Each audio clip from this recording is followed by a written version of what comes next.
Now, you had mentioned your concern about clashes between the two organizations and the employees.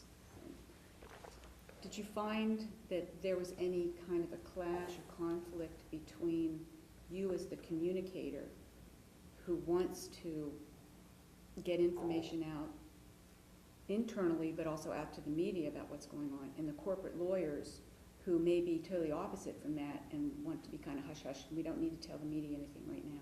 Well, it's a good point, because I've been in those situations. In this case, it really wasn't, it didn't operate that way. And I do contend, and what I always encourage investment bankers to do is to bring the communications people in early. I said, you'll avoid the conflict because the communicator is going to understand why they can't. Sometimes there's a legitimate reason why you can't communicate something, or the timing issues are all resolved. And importantly, the communicator being there, I'm able to say, okay, here's what we need to do timing-wise. They're not thinking of timing of communications. They just want to get the deal closed. So as a result of being there, it made a total difference. Because contrast that to other deals I've been in where the phone rings and says, oh, by the way, we're going to be acquiring a new company, and you've got to put out a press release. And then I'm full of 50 questions, and then my staff has 50 more, and I don't have the answers. And that is just not the way it should be done. So I think the opportunity to actually be in the front lines, and even though it was excruciatingly painful to give up holiday weekends and the like, it was a smart thing to do. And in the end, it just, you knew what was happening, you knew the rationale behind it, and you were better able to articulate to your own staff what they had to do. And then the staff loved it because they knew you had a seat at the table and that you were involved in all this discussion. You knew the characters that were making these decisions. And if you needed an answer, I got a call back a lot faster than if they said, somebody in PR is calling, thanks. Yeah, right. Yeah. Right. Lessons learned. Very good. Okay, let's talk a little bit about agencies and corporate PR. Mm-hmm. I don't know if you'll have to tell me if you agree with this or not. Yeah. I mean, I'm stating here that in recent years, PR agencies have grown in size and number, while corporate PR staff seem to be dwindling. And then perhaps that is because of all the mergers and acquisitions that have been going on. Now, it's about 1 year since you became senior vice president at Ketchum Midwest, correct? Mm-hmm. Have you experienced any challenges now that you're in that agency environment that really weren't evident when you were in the corporate PR environment? And has that been difficult, that transition? I'm actually surprised that the similarities between the two are as great as they are. Everyone always talks about the differences. I think people in agencies think they work harder than people in corporate, and corporate think that the agency people have the best deal.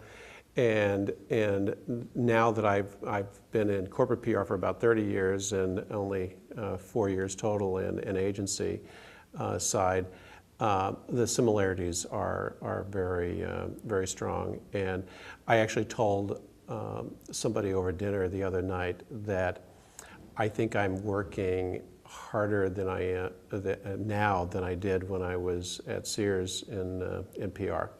And my wife quickly corrected me and said, no, that is not, take it from me, you're not. And because she remembers, the late nights and the like that I was consumed. So it must be age that I think that I'm working harder today. But it's the similarities are greater. Back to your point about whether or not the dynamics are changing between corporate, the pendulum is shifting, by all means.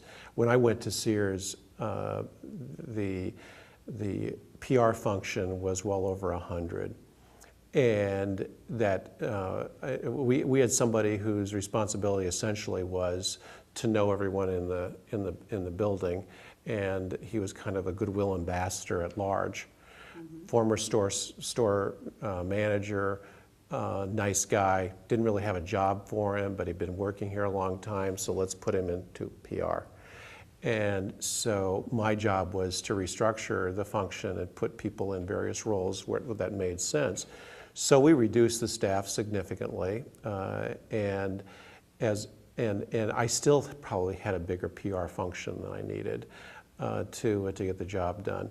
So we continued over the next 10 years to tweak and make sure that business really requires bottom line results, and we had to produce work that would add to the bottom line success and the reputational success of the company. And how many people does that take? And it certainly didn't take 118 people. So, and I think that's happening at and has happened at all other companies. So with this downsizing of the corporate function, then all of a sudden when a new product introduction or an acquisition comes along, you're looking around saying, we're all strapped because we're now been right-sized. So let's call an agency in to help support us, for this single mission perhaps. So that's what's really changed and why agencies are thriving today, and why I think there have always been smart people in agencies. The benches are getting stronger and stronger in agencies.